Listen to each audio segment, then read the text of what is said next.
finish grading the test by Friday. The papers are coming in, and of course you have until midnight tonight to get in. We'll probably only have one more position paper because time being what it is. It'll probably be on the Omni channel, and I'll tell you about that when time comes up. Okay, so I have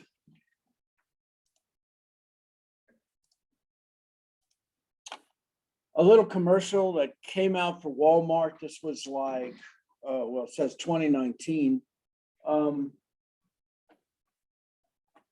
This was Walmart's drive-up service. Now, one of the things that I want you to key on when you look at this commercial is the key is giving you signals as to who it expects its market to be. So I'm going to play this commercial and I'm going to talk to you about it once it finishes. Okay, so here we go.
I'm not Michael. Oh, don't worry, he calls everyone Michael.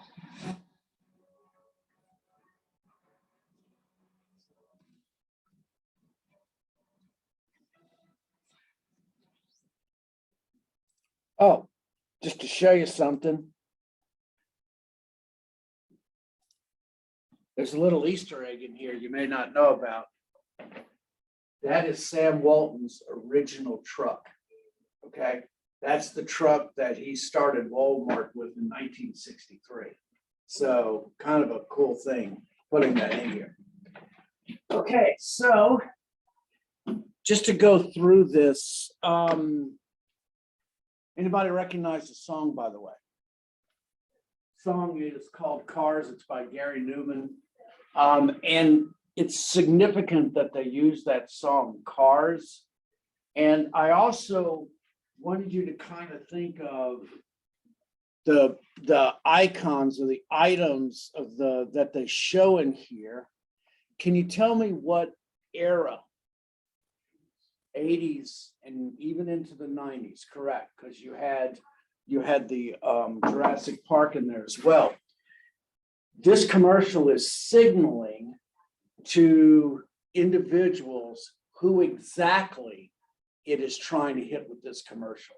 All right, it is sending signals that it is a certain group that it is trying to attract. And this group that they're trying to attract with this commercial, so that you don't even get out of your car, somebody puts the stuff in it for you. Who do you think who they're trying to attract with this commercial? Parents. Yes, exactly. Parents, you got it. This, and so when you see commercials like this as marketing individuals, you can kind of take it apart and see exactly who it's aiming for. And one of the things I give Walmart, always have given Walmart grief, but then when they started to make this turnaround 2014, they did things that I thought were to their credit. So they bought Jet.com. So Jet.com, the CEO of Jet.com, was made their chief executive operation of internet, let me put it that way. So he now runs Walmart.com's website. The Jet Dynamic search engine for the lowest price has been incorporated in the Walmart's website. Walmart bought shoes.com. They bought moosejaw.com, which is a big outdoors kind of corporation. They bought, what is the name of it? They bought the Indian version of Amazon. I can't remember their name. Anyway, what they're doing is, and you would think with Walmart, well, they don't need that. I mean, they can just incorporate everything in the Walmart website, but the truth is no, all right? Because each one of those websites is going after a unique market segment. And that's success, especially when we're talking about channels, is it quite simply, not everyone shops in the same way. So if I were looking at Walmart, how many ways can I get things from Walmart? How many ways? So give me a one way you can shop at Walmart. Your phone, right? So now when it comes to delivery, how can I get deliveries from Walmart? And just by ordering online. You can order online, and how do you get the goods delivered to you? To your car or to your home. To your car, that's right. To your home. How else? You can do the pickup in the store. You can do pickup in store. Okay, you can also go into the Walmart and order online in the store and have them delivered to you.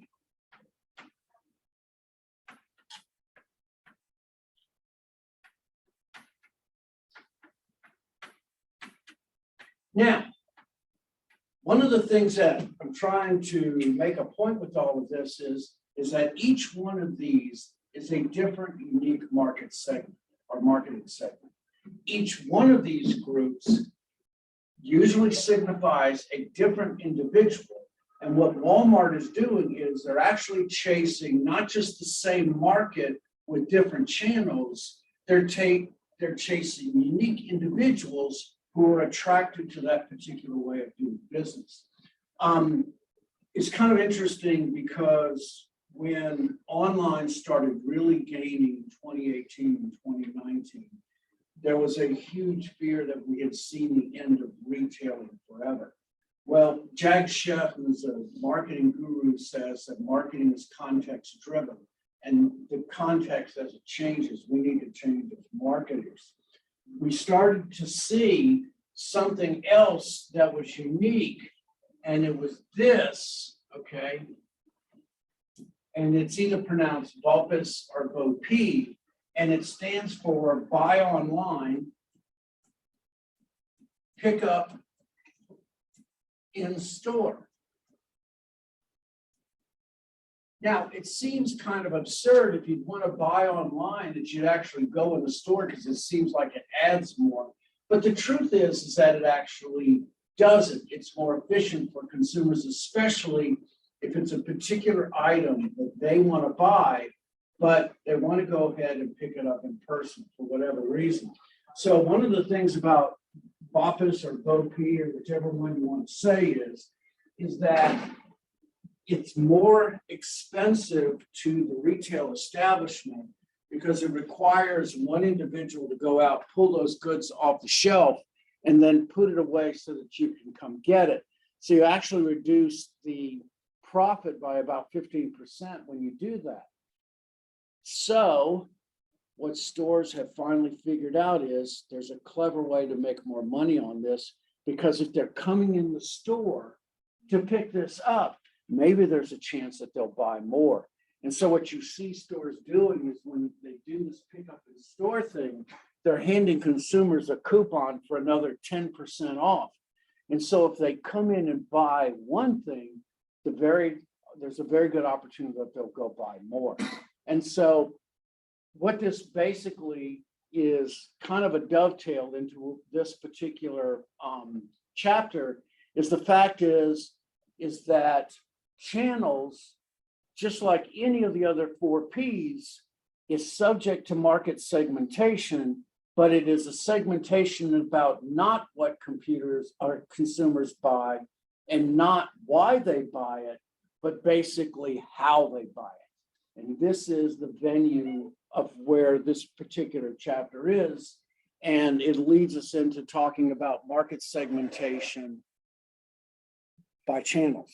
Okay.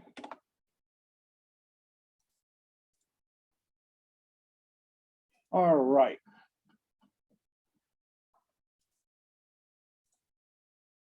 So all good marketing, all successful marketing is generally a focus on our end users. And it is this focus on the end users that we try to understand how people buy things. And if we understand how they buy things, then ultimately what we can do is we can come up with better ways of delivering those goods in a more efficient manner. So hopefully what they'll do is they'll come back again and again. And so in market segmentation, what we hope to do is think more and greater into how consumers buy things.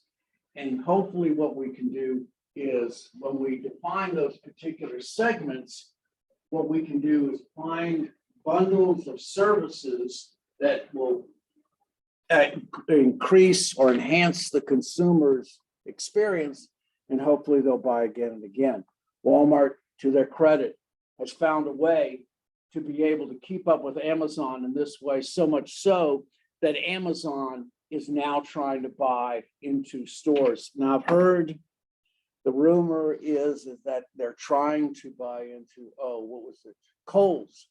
The rumor is Amazon is trying to buy into Kohl's stores so that they can get a real retail experience.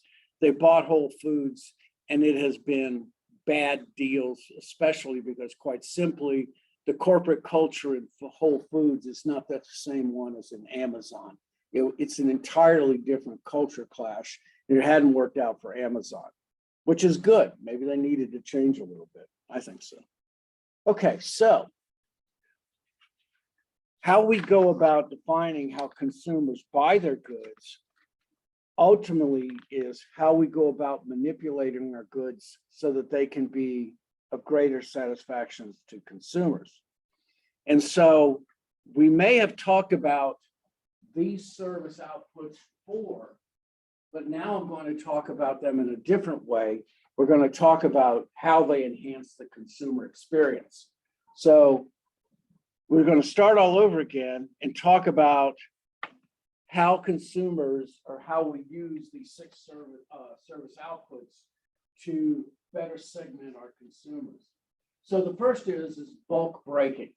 And this is when consumers, or when we have large units and they're purchased in smaller units. And usually what we find is that consumers will pay not only more, but much more for smaller sizes. One of the biggest reasons of all is that it doesn't require consumers to warehouse their goods. And so what that means is that instead of being wasteful with a given product, they can consume it in the smallest increments that they find to be reasonable. So we have been buying 7.5 ounce Cokes forever now. And I've gotten used to the 7.5 ounce size. We know this also is the first time I drink a Coke, every preceding drink that you have from a Coke does not deliver the same satisfaction as the first. So ironically, consumers get more out of drinking 2 7.5 ounce cans in a row than they do actually getting out 1 18-ounce bottle, which actually costs less, just the way consumers are. I had somebody gave me a 12-ounce Coke the other way. It's like a gallon. I'm so used to the smaller ones. But consumers are not only maybe willing to pay more, they're happy to pay more because they consume it in the exact size that they wish. So I've talked about this before. When we go on our trips to Myrtle Beach, my wife buys the small little container of dishwashing liquid, and the little container of dishwashing liquid is the exact same cost as the big container of dishwashing liquid. Now, we're not stupid anymore. We just bought one of those little containers and we got a big one and we keep refilling it, all right? We're not that stupid, okay? But the fact is that in breaking bulk, the smaller the size, the more convenient it is for the consumer, the less waste that they have, and the consumers are willing to pay for that. So spatial convenience all really comes down to the categories of goods that we're looking at. So with spatial convenience, it depends very much on old McCarthy's category of goods.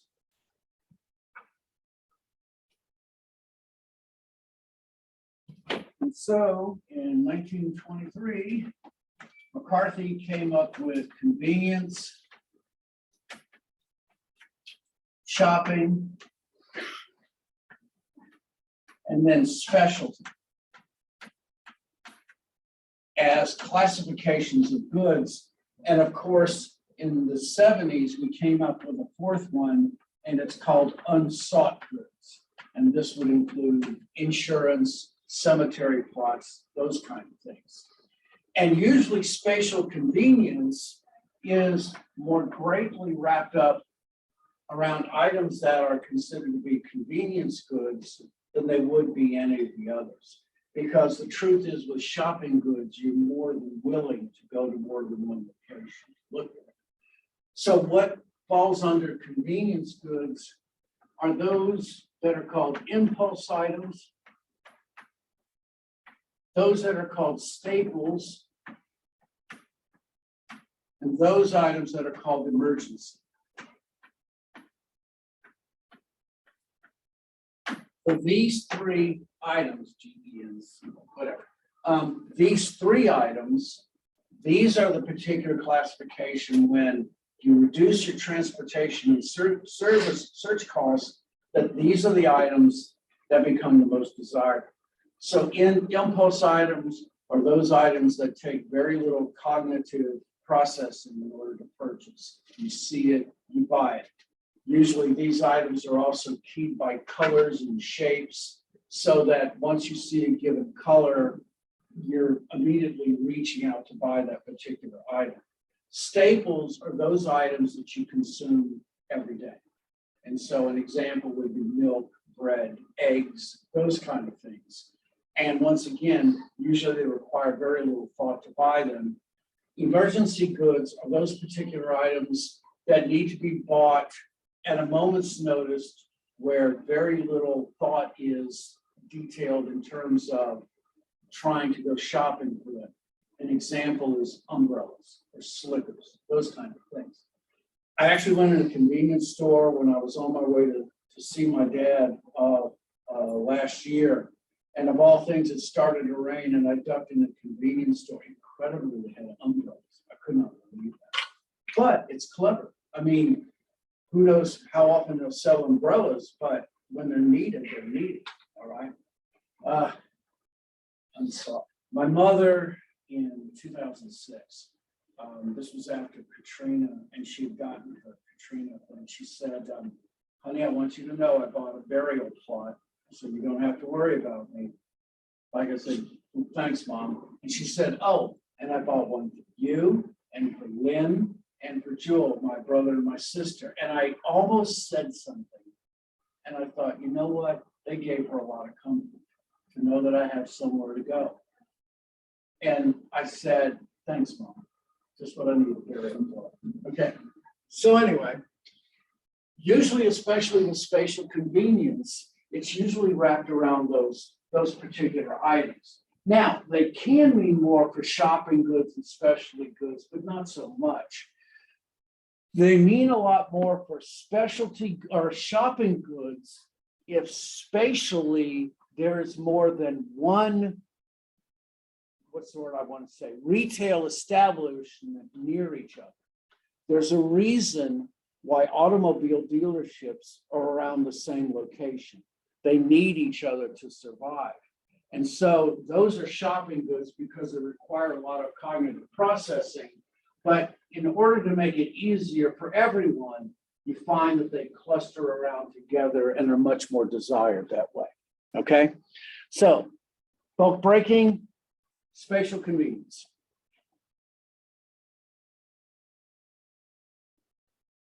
The next is the waiting or delivery time. And let me say that waiting time means more for the first original purchase of an item than it means for if that item is up for resale. So the very first car that I ever bought with my own money that was brand new, I bought a 1984 Mustang, 5-speed overdrive, 5 on the floor. I love that little puppy. And I had to wait 10 weeks for it because it was a special order. But I was going to wait, no doubt about it. I got the wheels wrong, but I didn't care. But that's kind of the thing with waiting or delivery time. Usually you're willing to wait longer for that original equipment, but you're not willing to wait at all when it comes to post-sales or post-purchase kinds of requirements. And so like a hospital may be willing to wait forever for an open MRI. Anybody ever had an MRI, by the way? Scary, isn't it? Did you have to get inside it? Yeah. My wife couldn't do it. I mean, I'm used to living in, I used to work on boats, so I'm used to crawling into small places, and it freaked her out. She had to find an open MRI. But anyway, that's fine. They can wait 10 to 12 weeks before they deliver one. But if that unit goes out, then it means that the hospital isn't producing money, and money is no object when it comes to being able to do that, to get it finished, okay? It's also not surprising that airline seats change their prices as the date of departure comes closer, because quite simply, you've got either two things going on. Either the need for those seats become more important, or the needs for those seats aren't needed at all. And so what many times is airlines are willing to cut down to the bone just so that there's one more person in that particular seat. However, if it's a desired timing, it's like 24 hours, and there's a lot of people on that, it's not surprising if the prices go up 3 to 4 times, okay? Usually, this is also important to understand is that you never have just more than one service output. Service outputs generally are connected together. And so if you don't have an infrastructure for these things, it's not unusual to see where all of these things come together, like spatial convenience, waiting time, and bulk braking. So they give us an example. In Mexico, you find that bottled beer is not as, what's the word I want to say? It's expensive. So you don't find individuals buying bottled beer per se. However, what is not unusual is that some apartment complex, there'll be one individual who will buy a keg, all right, or buy, what do they call there's another thing they call it, anyway, but they'll buy a keg, they've already got their bottles, and they will bottle those kegs and then sell it to those individuals around them. You know, in other words, the market finds a way. In Russia, it's not unusual that individuals who buy vodka bring their own containers. And so if you were to buy a liter, generally what that means is you're bringing your own liter container to be able to do that. And that's the way things are. So basically what this means is that rarely do you find where just one service output is required in order to satisfy this, okay?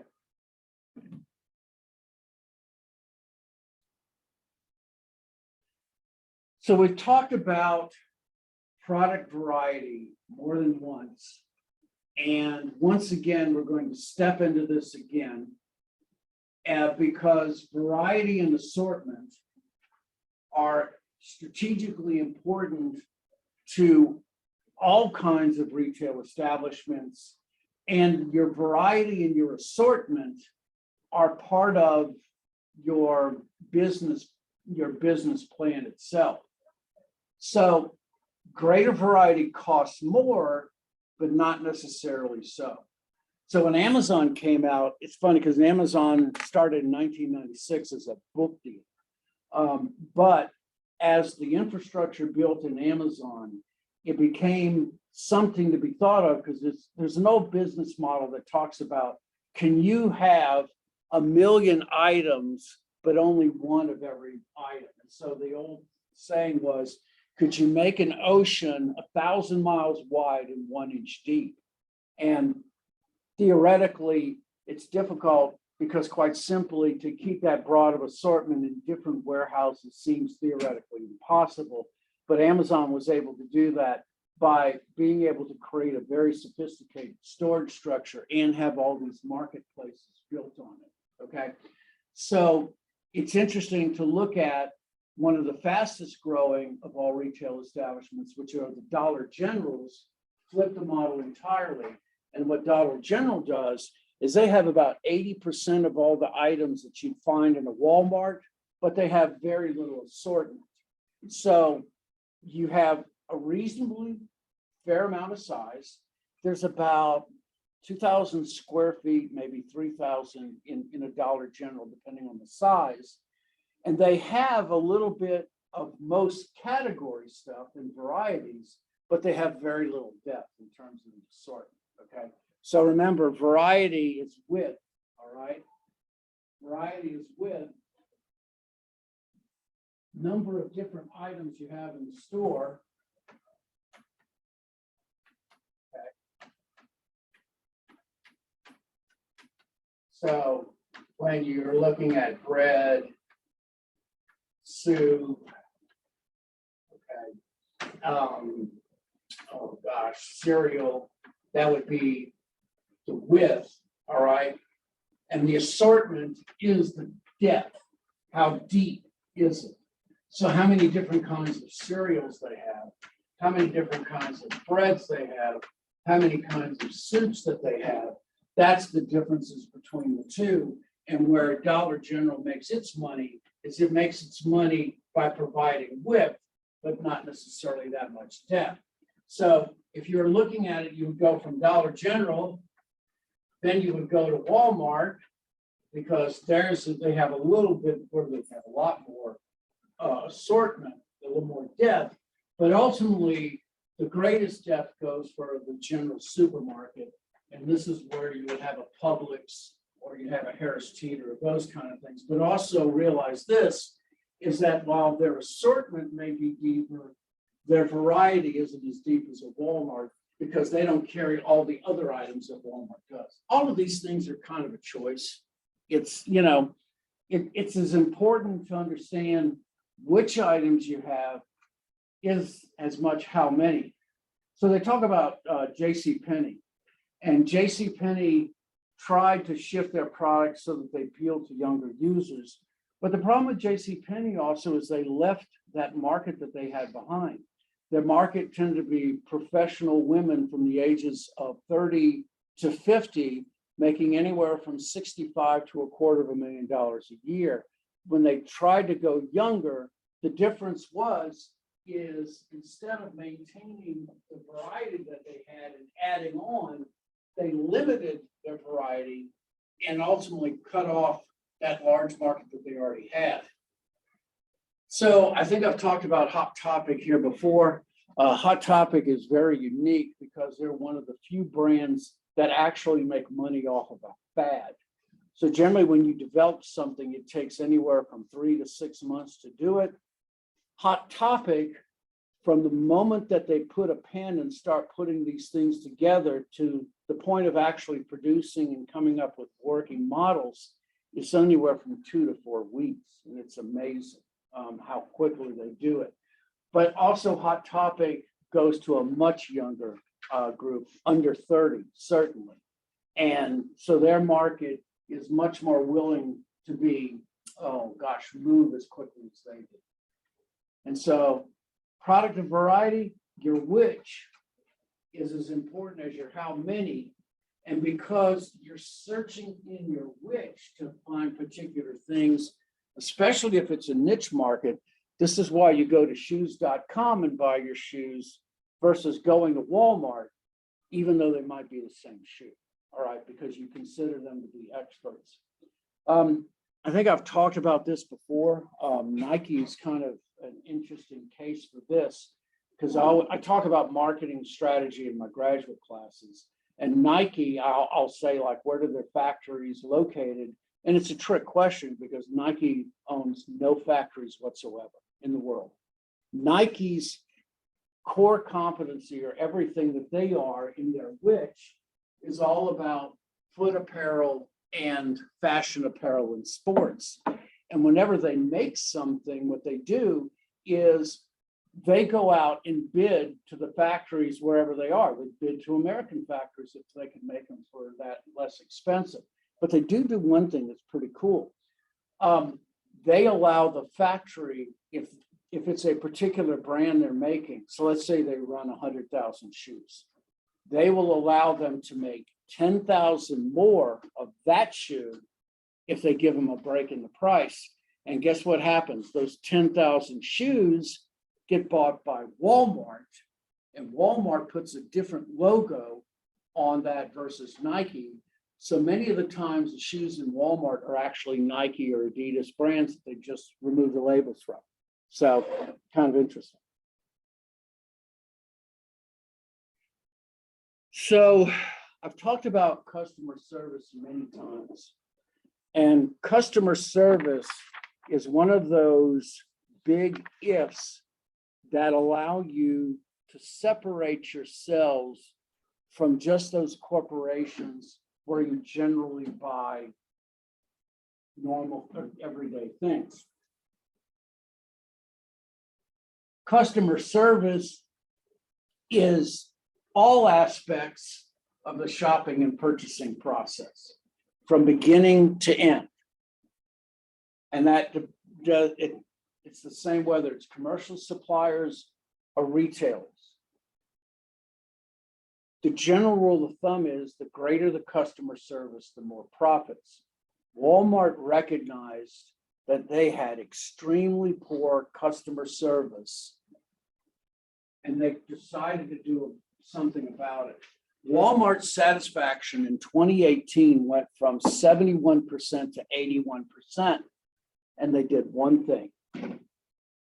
They gave all 2.4 million employees a raise, every one of them, except, and I love this, the higher end management. They kept them out of it. And Walmart employees saw it for what it was. And guess what? Happier employees make happy customers. And it worked, okay? It worked well. The Walmart is supposed to give another company-wide raise, I think. Well, actually, they've got 3 scheduled up, and then one of them is going to be another increase in benefits as well. I think it's a great idea. I mean, if you want, like I said, if you want happy customers, you make happy employees. So better customer service means more profits, and that's what it's translated to. Walmart is making $500 to $600 billion every year now in sales. They're selling 5 to 7 times what Amazon was. And to their credit, they saw the writing on the wall, and they're not, well, they won't let Amazon pass them without a fight. Let's put it that way. So cable has always been known for poor service, but DirecTV has the highest ratings of all. And one of the reasons why is everybody in their customer service things, everybody online, the first thing that they get when they become employees is they get every single cable channel. They give it all to them. And so if you're an employee for DirecTV and you're in customer service, what you do is you have everything they have, every package that they have, so that you know it better than anyone else can know it. They also have probably the best of all of the training as well. And that helps to also manage the quality They do have employees at customer service locations to make sure that they're monitoring what's going on. And of course, this has to be tailored to the end users. So has anyone ever been to a Bass Pro Shop or Cabela's? Yeah, they're crazy. Cabela's and Bass, by the way, merged. Let me see if I can. I wanted to show you something here. Let's see. Is it a Cabela's?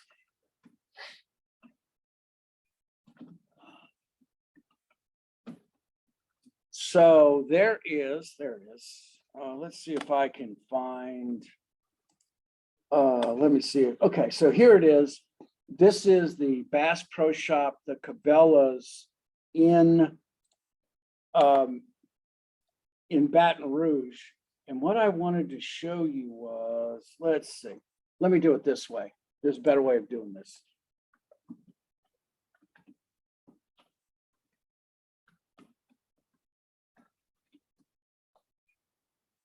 Yes, let's look at the whole world.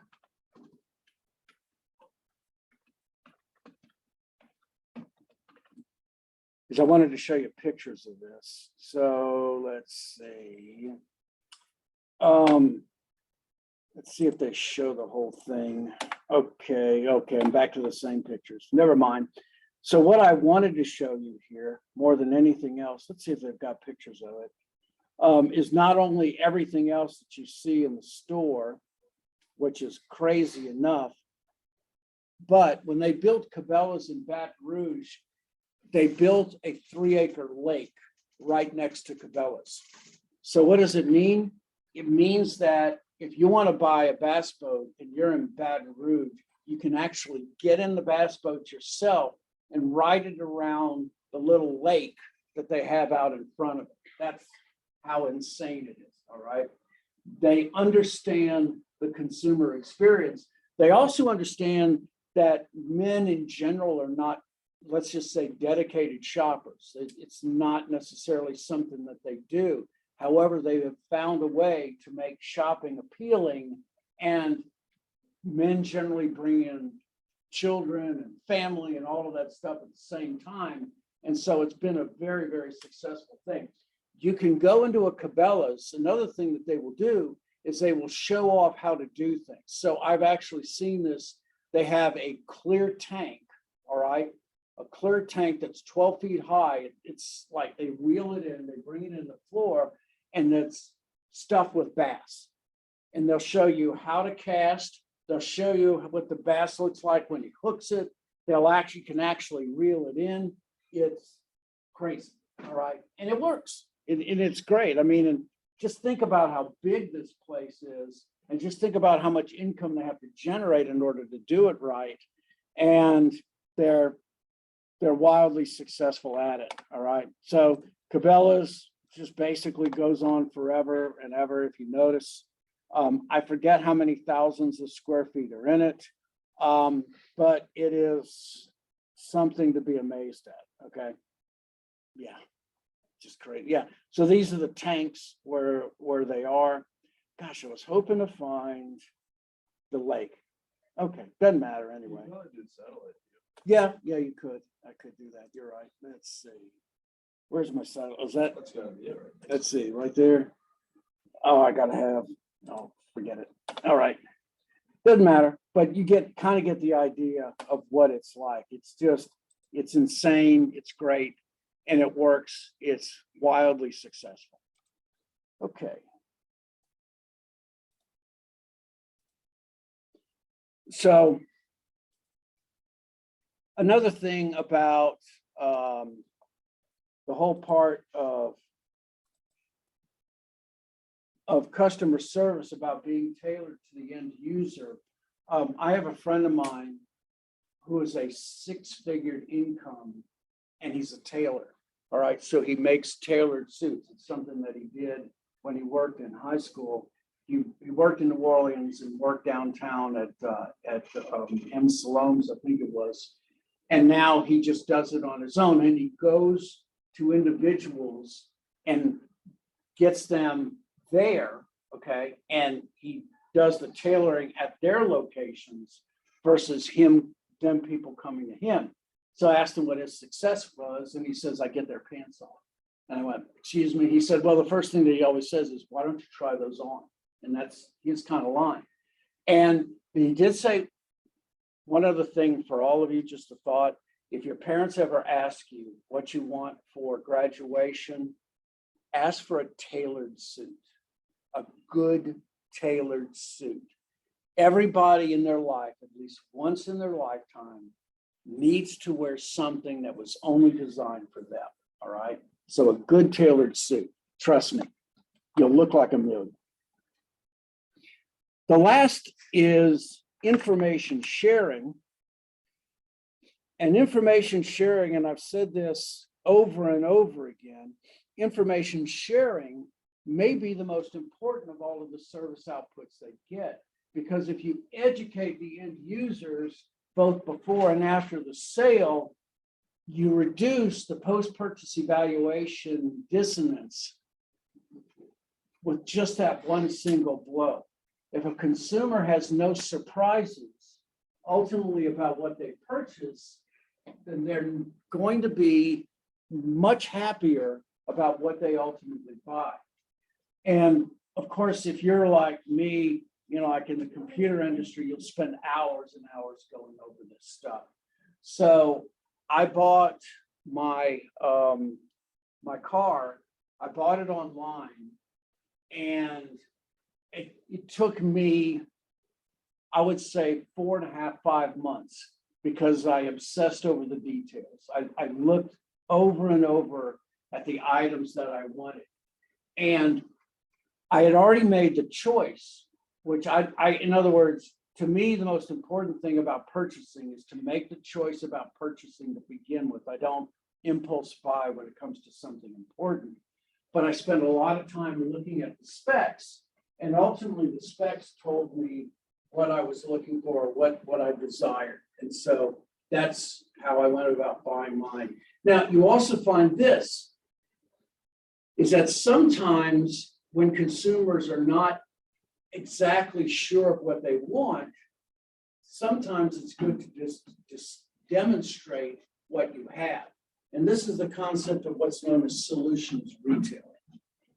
So before the COVID, if you were to go over to Lowe's, the home improvement center, and you were to look up and see on the board, every Thursday, there would be a lesson on like how to put grout in, how to seal a hole, you know, how do you hang sheetrock, all of those things. And solutions retailing, I always found, especially when I was in the industry, when I was in the computer industry, to be one of the great ways to reduce sales. Because it's one of those things about giving away information, you know, having that reference power, and also that experience, but not giving away the things that keep consumers away from it. So HP and Microsoft also have this way of doing what are called experience centers as well. When I was in Lafayette, Louisiana, we had a contract, I've talked about before, with Hewlett Packard, because we needed these giant E-size plotters for doing engineering diagrams. And so we also worked with another consultant of ours, and what we would do is that we would sponsor a night where engineers could come in and see what our total package looked like and how it was put together, and we found it to be quite profitable. It worked out just great. Now, the one thing that is not included, and yeah, this will probably be a test question, the one thing that is not included as a service output is price. Price is not a service output. It is a vital component. It must be understood in its proper context, but it is the cost of the product and the service outputs, and it's not the service output itself. Because if there is enough value that is created through the service outputs themselves, then consumers will generally buy at just about any price whatsoever. Okay, we're done today. I will have all of those stuff graded. Hopefully I'll have also the position papers graded over the weekend as well. We're moving towards the end of these chapters. We'll have one more on this, and then we'll finish up with the omni-channel. So go have a good weekend and stay out of the snow, such as it is.